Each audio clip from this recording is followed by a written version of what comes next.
ಸುಳ್ಳು ಸುದ್ದಿ ಹರಡುವ ವಿಚಾರದಲ್ಲಿ ಭಾರತ ನಂಬರ್ 1. ತಪ್ಪು ಮಾಹಿತಿ ಹರಡೋದಕ್ಕೆ ಕಡಿವಾಣ ಹಾಕಬೇಕು. ವಿಧಾನಸೌಧದಲ್ಲಿ ಸಚಿವ ಪ್ರಿಯಾಂಕ್ ಖರ್ಗೆ ಹೇಳಿಕೆ.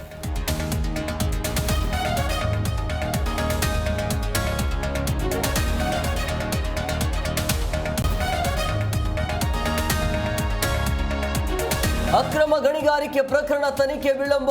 ಸಿಎಂಗೆ 7 ಪುಟಗಳ ಪತ್ರ ಬರೆದ ಸಚಿವ ಎಚ್.ಕೆ. ಪಾಟೀಲ್. ಜನರ ಹಿತದೃಷ್ಟಿಯಿಂದ ಪತ್ರ ಬರೆದಿದ್ದೇನೆ ಎಂದ ಸಚಿವ.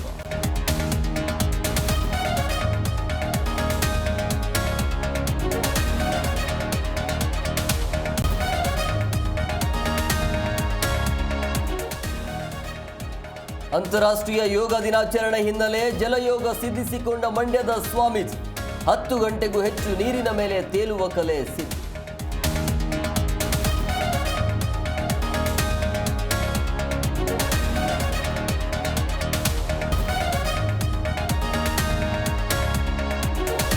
ಸ್ವಪಕ್ಷದ ವಿರುದ್ಧವೇ ಬಿಆರ್ ಪಾಟೀಲ್ ಆರೋಪ. ನಾನು ಯಾವುದೇ ಕಾರಣಕ್ಕೂ ಒಪ್ಪೋದಿಲ್ಲ. ಬೆಂಗಳೂರಿನಲ್ಲಿ ಡಿಸಿಎಂ ಡಿಕೆ ಶಿವಕುಮಾರ್ ಹೇಳಿಕೆ.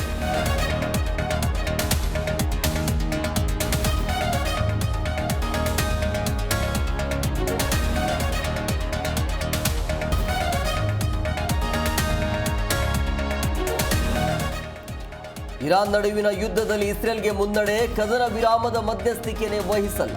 ಸೀಸ್ ಫೈರ್ ಮಾತುಕತೆ ಇಲ್ಲವೆಂದ ದೊಡ್ಡಣ್ಣ.